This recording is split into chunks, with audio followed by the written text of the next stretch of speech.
Are you listening? Damn.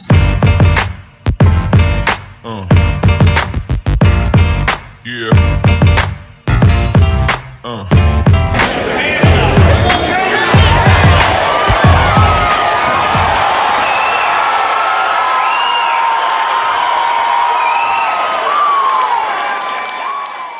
Another episode of Trash Talk. With me, as always, is TJ O'Connor. Tonight we have Alfonso Bell. Tonight is another edition of Inside the Trash Can. We're going to a little bit more in-depth interview with Alfonso. And Trash Talk is brought to you again by Valhalla Combat Sports Incorporated, Ink Shrinks Tattoo out in New Brighton, Minnesota, the Fighters, and TJ's mom. How you doing tonight? Doing good. How about you, buddy? Man, doing good. Can't complain. You know, holidays coming up. Yeah. Yeah, you got any plans? Because sorry, what was that? I said they can hold the snow though. I'm kind of liking it without it. I can feel the snow. Right. Yeah, no, the damn snow. It's following me because the same storm that's gonna hit is hitting Colorado tonight, where I currently live. So I was talking to some of my friends down there, and I was like, you guys are getting blasted with snow. I'm in Minnesota. I'm avoiding it, but the same shit's gonna hit us tomorrow. So we gotta hope it's not too bad. Yeah. Fingers crossed. Right, for real. Speaking of holidays, you got any plans for the holidays? I know you're a family man. You got a pretty big family. Well, actually, man, since I'm not home, I'm originally from Chicago. I moved up here for 4 years, and I've been liking the new experience. Quiet, more quiet. Can't nobody get to me real quick. Yeah. I'm kind of enjoying that, but as for right now, I'm working. We get that double time and a half. I'm looking forward to that. I'm prepping up. Like, hey, let's work extremely slow. Let's make all that great money. Oh yeah, you got to do what you got to do. Oh man, that I work for a moving company, so it's funny as hell. Like when people say like, hey, yeah, this is a kill the clock situation, like let's just take up as much time as we can. We're on the last thing, Let's take an hour to take those cushions. No. Yeah. No. At least one of these want to feel like my wallet is heavy. One of those Friday through Sunday. I'm like, one Friday I'm rich. By Sunday I'm like, these damn bills, man. Oh, yep. Oh man, preach, man. Like I said, I know that one firsthand. And like I said, when it comes to it, Thanksgiving ain't nothing but a Thursday they play football on, in my opinion. So you got to get that money. If they're gonna pay you time and a half, you got to go get that. Yeah. Come out to the break. Oh man, do you got any fights lined up like in the near future? I know one just had fell through or something like that. But are you have anything set up in the near future at all? Well, all right. This past year has been like hit or miss with me. I was actually supposed to fight on the last Three Rivers. Yeah, I remember that. Yep. But since I was nearly a year off, I had picked up a quick kickboxing match at Master Pearson's Bushido. Yeah, and I fought Jack McEnrick. No, I'm sorry. Go ahead. I'm sorry. No, that was the same night that your teammate Gary fought as well, correct? Yeah. Well, no, actually he cornered. But yeah, he was there. Yeah. Okay. Sorry about that. No, but go ahead. I didn't mean to interrupt. Yeah. So I was almost nearly a year off. I hadn't had a fight, but I was still prepping in the gym. Like, as Eric Anderson always say, just be ready. You never know when you call. I was in the gym. I picked up something so I wouldn't have any brain rust, and I knew the Steve Rodriguez was going to fight. It was going to happen. So I'm like, all right, wouldn't nothing go wrong in kickboxing? And all I can say is it was a great experience, and Jack McEnrick showed me the true meaning of what a kickboxer is. I was like, man, when I got in there, I'm expecting to, get down with the fight. He threw more kicks than punches, and I was just like, yikes! It was totally different. I was just like, man.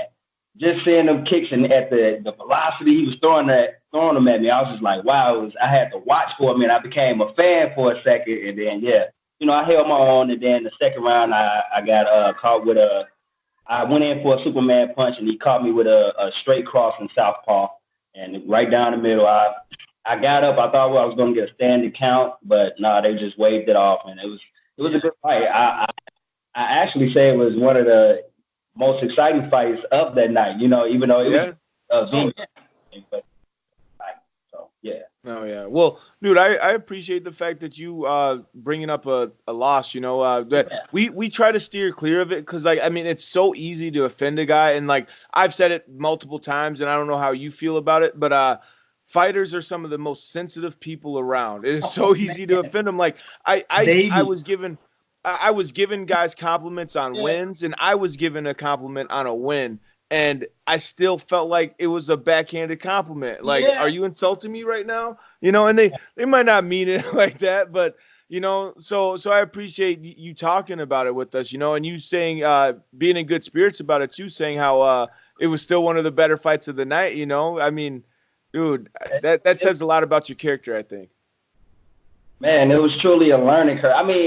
From my losses were that I took them as lessons learned, as most good fighters always, because it was all my losses came from people exploiting my weaknesses, and then I take that opportunity to go back and correct the situation and never be put in that situation again to the best of my ability. Oh yeah, I love that. Yeah, you were able to do it because like I said, we don't like to bring up guys' losses, but you started off your career kind of shaky, and then man, you just hit a switch somewhere in there, dude, and just were on a tear for a while. Yeah, that works, man. Seriously, I can't take all the credit. I got a hell of a squad there. We got Felipe Martinez, we got Garrett Carlson, my buddy Gary Conkle, Joel Shear, Rodney, and Zach. We all. I can't forget about Sam. Man, I can't say we're in there like old school style. The walls are sweating. Everybody come in and we don't joke around. And we're not in there to when we spar, we're not in there to beat each other up. We're learning. We'll take a second back and like, look, you letting us get these 2 threes a little too much. Move your head out the way. We break it down. We not trying to beat each other to a pulp and leave out the gym like, yeah, I won that sparring day. Yeah. Yeah, the egos are left at the door. To hear. Yeah, that's beautiful to hear that you guys are focused on getting each other better rather than proving who's better in the gym. And Damian mentioned it. The turnaround in your amateur career, I feel like was one of the biggest things that people never talked about, and that's why I was really excited when Damian said that we were going to talk to you, because I wanted to see what that turnaround was, and you pointed out to it. It was Ironworks and the work you're putting in, and because I feel like I think it was 2018. You had one of the best 2018s out there. Yeah. You were starching guys, and then you mentioned this year's been a little rocky, so you got the kickboxing match. And one of the things that I appreciate you talking about there was the differences in the striking, because to the casual eye, it's a stand-up fight. You're throwing punches. This is what happens. But the difference between MMA striking to boxing striking to kickboxing striking, they're different worlds. And you talk about the experience you got. Do you feel like that experience in the kickboxing match has opened your eyes to that, to where guys in your next MMA fight might not know what to expect? Yeah, it helped me with judging my distance. I have a lot of. I was more of a counter puncher and not more the win streak. I'm looking more so of my offense. I'm looking for instead of waiting on the punch all the time. And it's been working for me, and I really worked on wrestling, because some of the wrestling, when I got out grappled, it just looked horrible. I'm just laying there flat, and it just looked horrible. And I work with Coach John Fro sometimes on the jiu-jitsu game and everything. And yeah, I just feel like I dedicated. I'll leave. I know that I'm a good striker, so I'll take a camp and just focus on my weakness the entire camp, because I know I can ice it off. I'll come back around to it.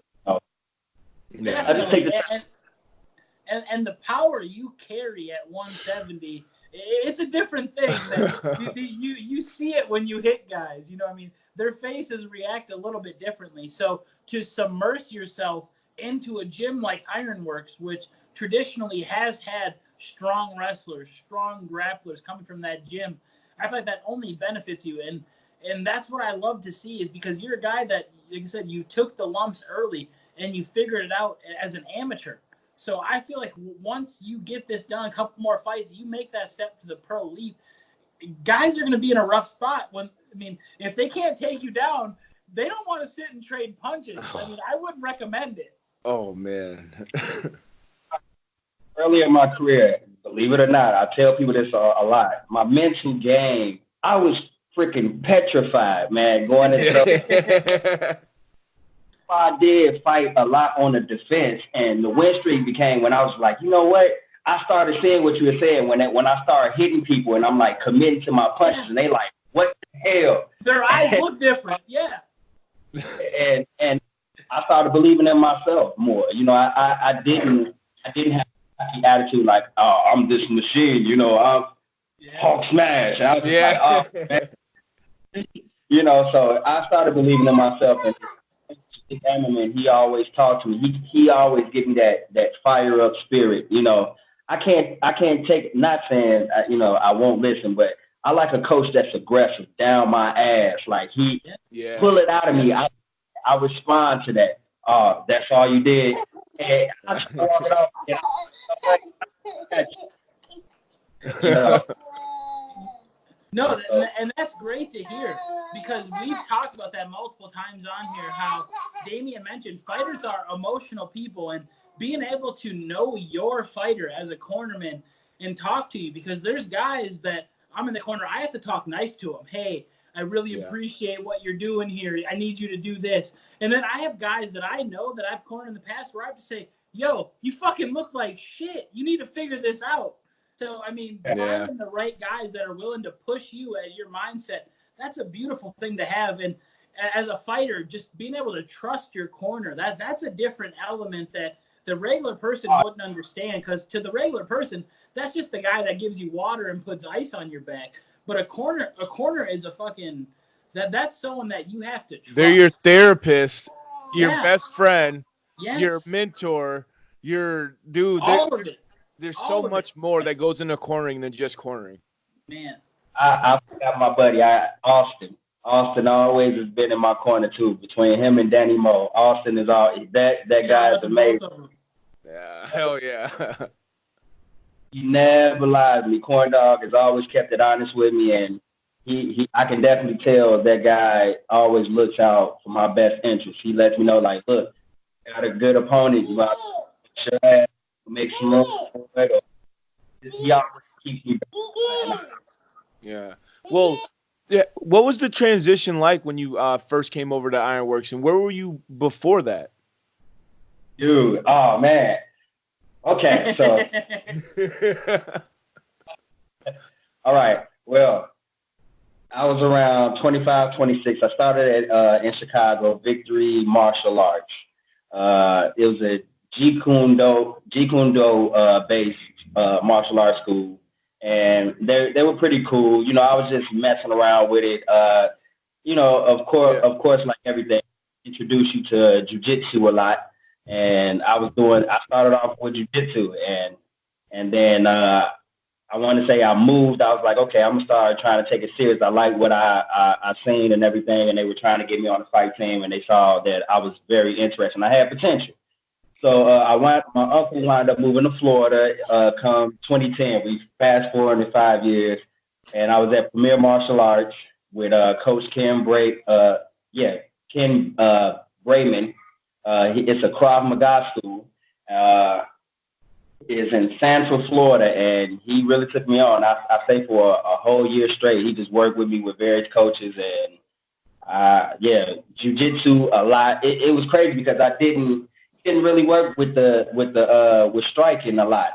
They always had me on the ground. I guess he didn't. I don't know, but I started on the ground a lot, and that's why I like. It was I started to get fond of wrestling because I hated wrestling once I got to Ironworks because those guys just ran through you. You felt like Yeah. Oh well, I think that's part of what Nick Diaz says. You gotta love it in order to hate it. Guys, I Or apologize. hate it. I have to hit pause for 1 second. I ordered a pizza. I apologize. Oh, what an a-hole, dude. We're not pausing for you. You go get your pizza, dude. Continue.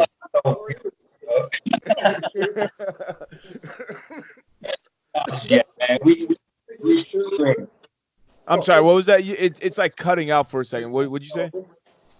I said, what is up with technology? We should be able to reach through the screen nowadays. For real, email me a slice of that pizza. I got a 3D printer.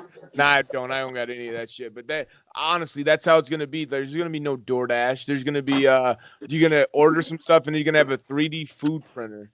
That's by far the least professional thing I've ever done. But at Trash Talk, we're professionally unprofessional. So Exactly. I appreciate you, Alfonso. Professional in the most unprofessional way. God damn it, dude. I'm not editing that out. We're just gonna continue. No, I appreciate that. Hey, the fans know that I'm in Minnesota visiting, so I'm in a hotel room with my family. That's why the kid's on my lap. Yeah. Pizza's at the door. If you don't like it, you can get out. Yeah. All right. So just to kind of get back into it. So the martial arts back, they wanted you on the ground most of the time, and were they having you work off your back or work from top positions?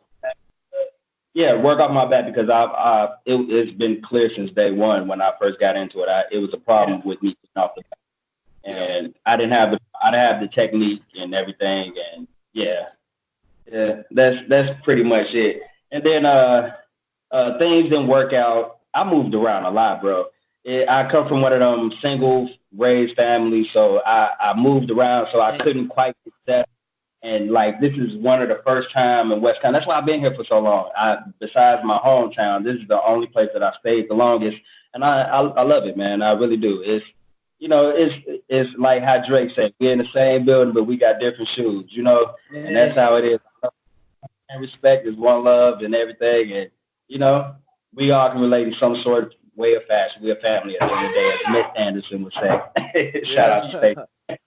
Oh man, no, dude, that's amazing. Like you found a second home, home, yeah. Yeah, been able to make the transition so well. I mean, with the team, and knowing that, coming from your background and moving around a lot, and then you said that you're at this spot and you've been here the longest. This is the longest place you've been anywhere besides your hometown. I mean, it's for a reason. Like the people around you got to be doing something right, and you must feel comfortable there.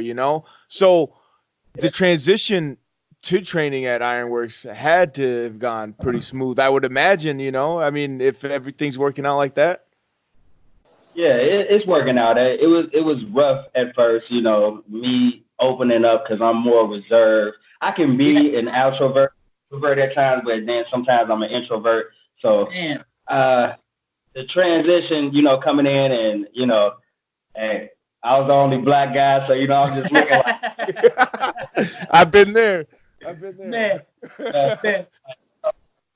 And then, once you just got some, at first everybody, it wasn't everybody walked up to me. You had your few people that would talk to you. And then once I kept continuing coming, then, the conversation started brewing. But now, yeah, of course, it feels like family. I cheer those guys on. I call Gary. I got all nicknames for everybody. When they come through, I'm nicknaming them as soon as they hit the door in the locker room. Yeah. El Chapo, Big Ben, Yeah. Man, oh, yeah. Dude, that's awesome. And obviously, I can't relate to being the only black guy in Western Wisconsin. But I do know about, transitioning from, different places. Growing up, like you said, single parent family, different, you learn how to adapt to new environments. And I feel like this one's only been a great change for you. And it's shown in your fighting style and ability because I feel like you've had great coaches all around. Even talking to you now, you're talking about how they focused since your day one on the weaknesses. Because, punching power, that's something you can't teach. When you hit guys and you sleep guys, you can't teach that in the slightest. So having people that are so focused on bettering yourself, that has to be, like I said, it's relaxing knowing that you have people that are looking out for the best for you. Yeah, no, exactly. And that's the scary part about this win streak is that I'm getting more and more comfortable in the cage, man. Yeah. At first it's like, what am I doing here? I'm more so scared. I want to hurry up and get this over with. And now I'm like, you know what? I got a shot. Let's go. Oh, hell yeah, man.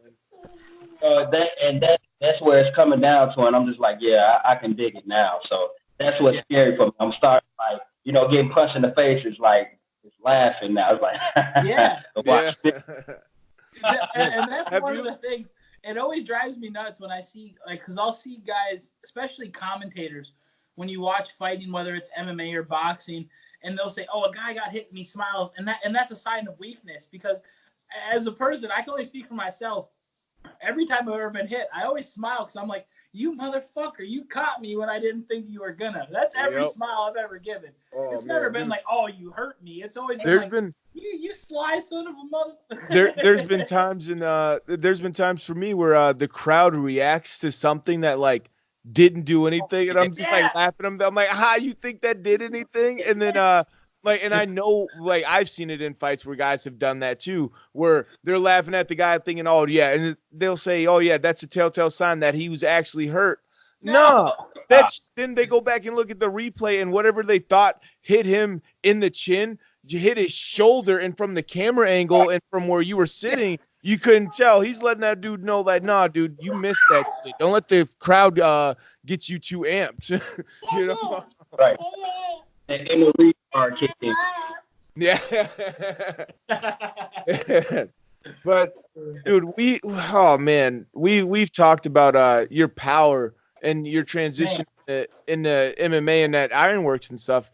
How long have you been training, like total amount of years, like on and off? Like, let's say, because I started off in Taekwondo when I was a kid, and then took some years off, and then started wrestling. Then after wrestling, got into MMA and jiu-jitsu and stuff like that. Like, total amount of years training. Oh man, well, total amount of years, I'll say 10. Because I started off with regular karate when I was like 7. My uncle used to take me to the police academy or whatnot. And he was an instructor or whatnot. And he used to have me breaking boards and that type of stuff. Yeah. I'm in love with Bruce Lee and showing up who's your master, Bruce Leroy. Yeah. Man.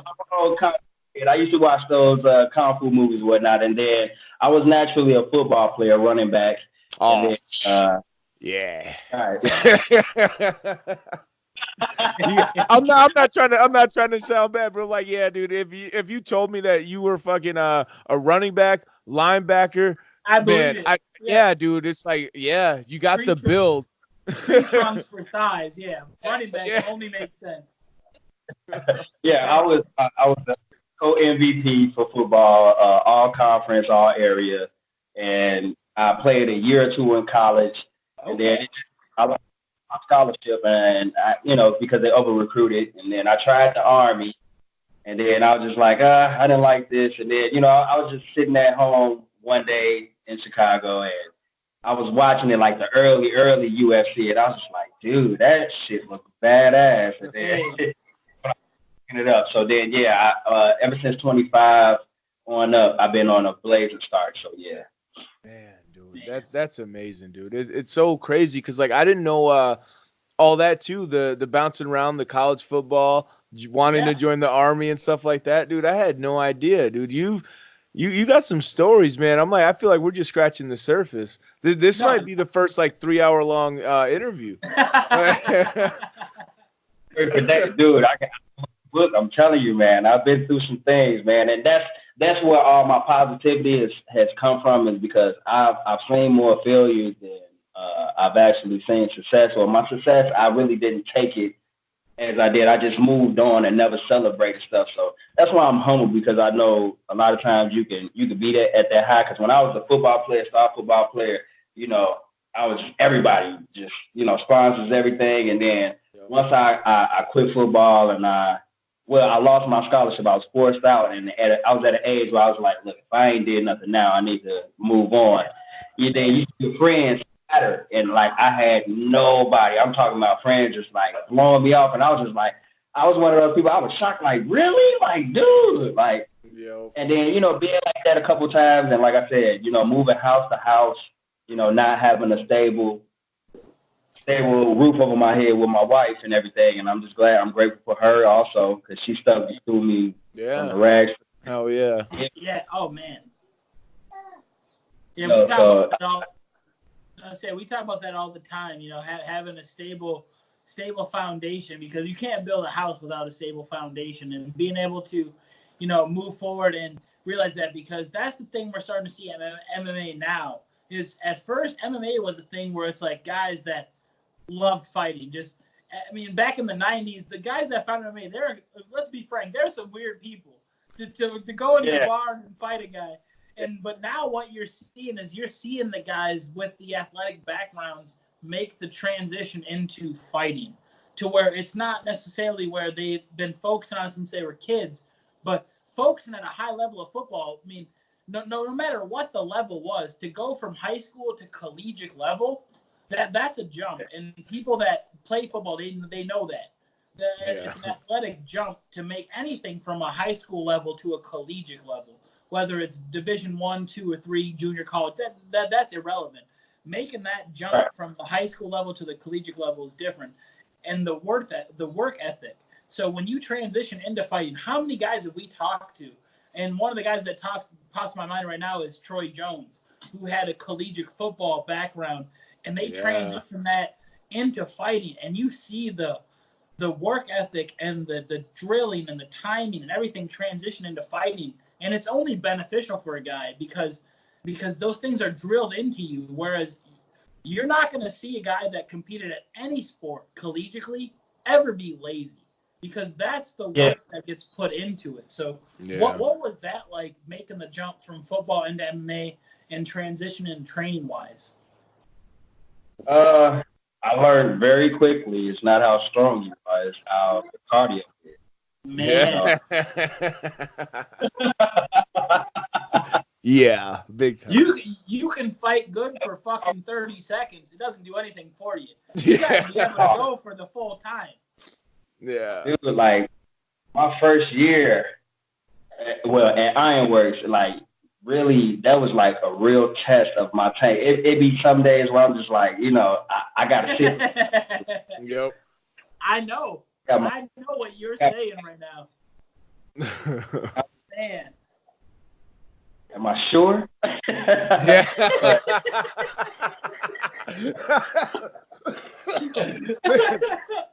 I'm getting a little sick, and I'm like, every time I start to laugh hard, I start to cough. Yeah, for the most part, to me, cardio really stood out, and it was just it was the weight, the diet, trying to cut weight and cutting muscle. Because at first, when I first got to Ironworks, they wanted me to become a 155er, and and I did it twice. That's where a couple of those losses came, because like I would get there and I don't care how much I would fuel up after the weigh-in, like I could make it, and just not enough recovery time. Man. Yeah, I go in there and I'm just feeling like everything felt like I'm slugging these damn arms. Like, man, I'm like, I can't believe you ever fucking made it. That is crazy. That blows my mind, because I didn't know you ever made 155. And, as a guy that competed as a heavyweight, and even now, I'm a big dude, so talking about weight's one thing, but you're a thick guy. 155, that's not what I think of when I look at your frame. Dude, when I fought Patrick Field, that was a catch weight at 160, and I was just like, dude, I didn't even mean to fight him like that, but I was so freaking angry, man. Yeah. I'm talking about, after that fight, I immediately left. Yeah. And just like, oh man, my stomach is I can feel it on my spine right now. Oh my Hey, God. look, that was awesome, Minnesota. I was like, yeah. I was like, look, Eric, if it's a good enough fight, I'll go back down to it. But man, please let me stay at 170. Yeah. Yes, yes, yes. Oh yeah. Oh my God, dude. It's crazy because I think of you as one of the bigger 170 pounders, man. Yes. Like if you told me that you were moving up to 85, I'd be I like, wouldn't argue. yeah, I'd be like, okay, yeah, you've done cutting weight, you know? I'd be, oh my God. Like, dude, you ever made 155? Wow. Yeah. That is crazy. And dude, if you're that dedicated to get down to a weight that you didn't want to fight at, Right. yeah, twice, yeah, that dedicated to get down to a weight you didn't want to fight at, how dedicated are Yeah. you? Fucking murking motherfuckers like you have Man. him, dude. Like you, Yeah. you can always tell. Like, I mean, not you can always tell. You can't always tell, but with certain actions, I feel like it points it out, it highlights it, and you can almost always tell how bad somebody wants it. Yeah. Damn, dude, you Yeah. you must want this bad, dude. I really do, man. With me just turning 33 this year, I know I have a good 4 or 5 year window span before it closes or whatnot. And the sky's the limit. I ain't gonna say I'm not gonna speak on the future because I can't, but I know realistically 4 or 5 years I got good years left, so I want to get it going. I actually feel like I do have a shot. I like guys like Bobby Palmer and Donald Cerrone, and those are my top fighters and everything. Dude, No. I'm glad you're thinking of it the I way agree that with you're you. thinking of it because I was one of those guys like I try to take as many fights, try to do as what I could all the time and everything. But the thing is, careers are made in a short amount of time. Like these guys that are on top in the UFC are on top for a few years. They come into the game, they establish themselves, and then they're in contendership, Yeah. and that's 2 years. And then they have 2 years or 3 years as a contender or champion. And that's like that's what we've been seeing lately. It's like there's some guys like a Donald Cerrone, Nate Diaz, uh, guys that have been in the game for a long time and have always been in the mention and at the top of it.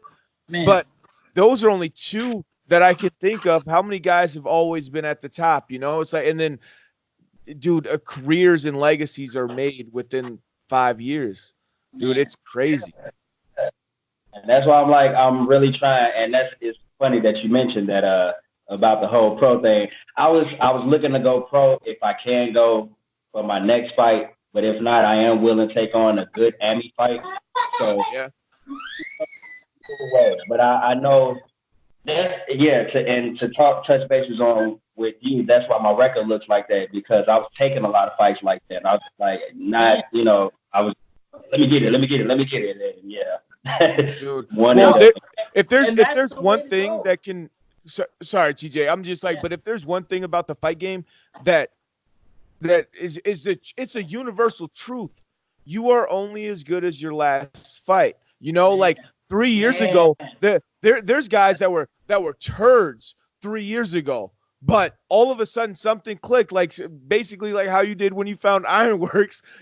Something clicks, and the guy that was losing for whatever reason, all of a sudden just starts going on a tear, and next thing you know, they're getting signed to the UFC. But I know 3 people that beat them that aren't doing shit today. Yeah. Like, Yeah. it's just how it is. Like it's so crazy how this thing works, how this game works, man. It's It's a term game, man. So you gotta make your money, get in and get out. And one thing I can say was different was I started having fun with it. I started not treating it like a. Yeah. And I went in there wrong about this. I was like, yeah, I could be on TV and just trying to click my way through like on Adam Sandler, fast forward. Like, no. Like, sit down. And that's a beautiful reference. And that's the thing about it that I've always tried to explain to people because they always say, how could you do that? How could you get in there? And it's when you thoroughly enjoy a good competition, and it doesn't have to be a fight, but when you get in there and you're in that moment and you enjoy that moment. There's no other place you'd rather be. So like you said, you don't want to Adam Sandler click it. You don't want to skip those moments. You don't want to look back and say what I could have done. So I feel like, just from an outside perspective, and take it as you will, I feel like you've gone about this the perfect way. Fighting only the best guys you can, learning only the way you can. Because as an amateur especially, well, let's be frank, this means nothing. A fist fight is a very personal thing, and we want to win them all. But as an amateur, in the long run, it means nothing. So being able to learn from the experience and better yourself as much as you can before deciding to make that jump, that's all you can do. And, fate may be as said, you can train as hard as you want. Whatever happens as a result of the fight is one thing. But knowing you put in the work and you've done it all, that's all you can do. And that's why, like I said, you found yourself, no matter what your record may be, you found yourself in the Trash Talk rankings every month. Yeah. Guys know who Alfonso Bell is because the work you put in. So, I mean, you take it how you want. Talking today, you understand this. Fighting is a mental game. And as much as from an outsider perspective, it looks like it's a physical thing. It looks like we're punching each other and, oh man, that hurts, I need to quit. But it's all mental, because the mentality, besides taking a hard punch and quitting, and taking a hard punch and smiling, like we talked about earlier, it's a different thing. And talking that you got the formula, you have the right guys behind you. And man, I'm excited to see what's next for Alfonso Bell, because talking now, you're just getting into your physical prime at 33 years old. Yeah, dude. I don't know. I don't know if you watch. Prime. I don't know if you watch sports science, but the physical prime is like from 32 to 40 years old. Man. That's the new prime for a man. It used to be like 24 to 30. That is, dude, it's crazy. Look at Daniel Cormier. Look at Yoel Romero. He didn't start. I mean, obviously Daniel Cormier is an anomaly, but he did not start his MMA career until he was 32 years old. So, I mean, take it how you want to take it. You're reaching a point now where you're going to be at your best, and knowing what the work you've put through and the mental mindset you have. Man, I'm a fan. I'm excited to see what's next for you, and I can't wait for you to lock something up. Reach out to Trash Talk, man. We're going to hype that fight like no other, because, man, when we get a chance to talk to these fighters and realize why they do it, I love it. Oh, what was that? I didn't hear that. My bad. I'm sorry. I said, you guys are my favorite. Y'all doing your thing, man. And every time I fight scene, whether I'm fighting or not, I always search Damien out, man. Every time. Dude, we have some good times, man. I love talking with you, dude. Okay, for the people that don't know, Alfonso was the first guy that was not like, because the first person I interviewed was my teammate Josh Clark, who's getting ready for his fight. But oh my God, there was like 3 other people that all said no. You were the only one that said yeah, and I was so discouraged when I went up to you and asked you for the interview with my fucking cell phone, and then asked the person that you were warming up with to record it for me. Like, dude, I was so embarrassed, so nervous. You were more than willing to do it. It went smooth, and dude, you made me feel more comfortable. And honestly, if that didn't happen, I probably would have. Trash Talk might have been dead the day it was born. See, I come from Chicago, so when I see a lot of things, people building from the ground up, that shit just sparks something in me, and I like that. And I'm glad to even have been a part of it. That's why I was like, man, you know what? Man, let's go. Let's do this. Man, dude, that's beautiful, because I remember that first night. At that point in time, for the fans that don't know, I wasn't even a part of Trash Talk. I was just a fan like all of you. Damien sent me all the videos that night. Like, man, I started something tonight, and I was so happy for him. And, fast forward 18, 20-something months later, looking at this now, man, it's gone full circle and then some. And Alfonso, I listen to Damien say that fucking word. I appreciate you taking an interview, because without that interview, what would I be doing right now? Yeah. Man. just happy, man. I'm happy for you guys, man. It's like a dream come true, and I can't wait to see where you guys take it. And hell, if anything, he's been my good luck because when he's showing up to the fight for the event like that night, that first interview, I got knocked out of the night. Yeah.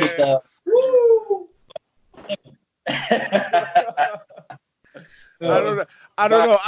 I'm gonna let my ego have a stroke right now for saying that I'm the reason. But dude, you put in a lot of work and you're just a beast, man. So I as much as I want to take credit for it, man, dude, you earn your wins out there. Yeah. Now, oh man, I feel like that's a man. I want to continue talking, but I feel like that's a great place to start to wrap it up. I mean, energy, man. That's how it is, you know. Yeah. No, you know, I love it. I feel like we can go for hours, but like Damian said, man, I appreciate you. Just before we wrap it up, though, is there anybody that you want to give a special shout out to, whether it's inside the gym or, you know, just your family, man, because they're the ones that are really the support behind all of this. Yes, definitely. I have to give a huge shout out and welcome for my wife. Thank you. Yeah, thank you for letting him do the interview tonight. My wife, she holds down the house. I work full time and then I squeeze in my gym time. I try to keep it between 3 days a week. On a good week, it's 4. But for the most part, I work, go train, and then, you know, I'm a family guy. And then I help around a lot. You know, I'm either a therapist, mentor. I got a great job out here in Mindoro. Shout out to Prairie Farms. I'm a team lead there. A little bonus on my check. Hell yeah, they better. Shit. There's gonna be a couple hundred people that see this video. They better. Yeah.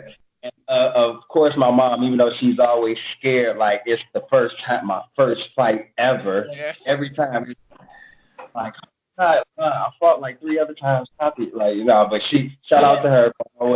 She always, you know, before I fight, my brother, Mikhail, he always wants to talk to me like he's the big brother. I'm like, yeah, let me talk to you before you step in that cage.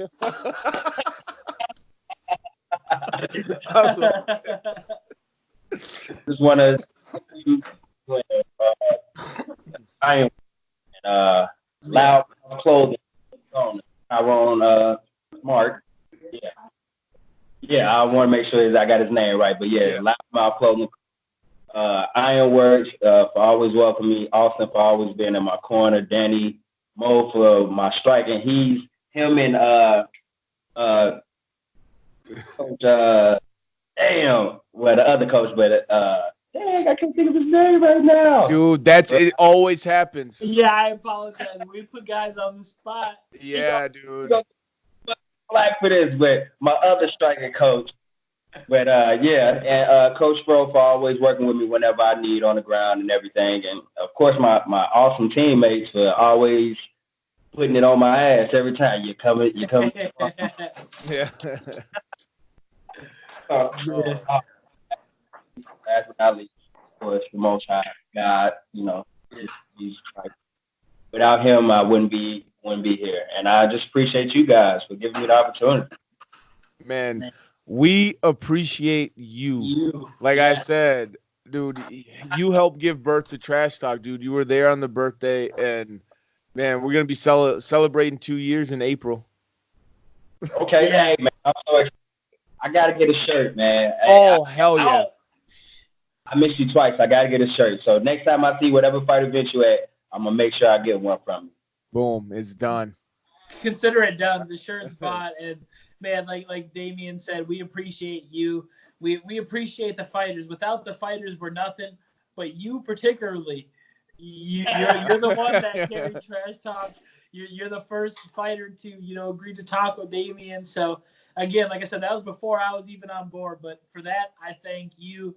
And man, this has been a fun one. Yeah, hell yeah. We got to do this again. We're doing this again. Whenever you got a next fight, let us know. Hold on, what'd you say? It cut out for me. I said, save me a spot for the after career. You know, the after career move. Oh, hell yeah. Hell Always. yeah, dude. Oh, Always. fuck yeah. You got to be a fighter to be a part of Trash Talk. So shit, you already got a job. Just let us know. All right, but. All right. Are you listening? Damn.